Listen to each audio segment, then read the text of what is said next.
Урматтуу достор, силерге анарды кандай арчий турган жолун көрсөтөм азыр. Экрандан алсаңыздар.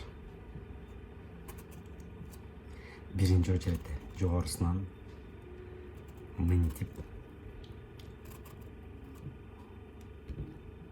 кесип аласыздар. Андан кийин анарды мундура караганда ар жерине мындай слой сызык кеткен. 1, 2, 3. Ушул жерден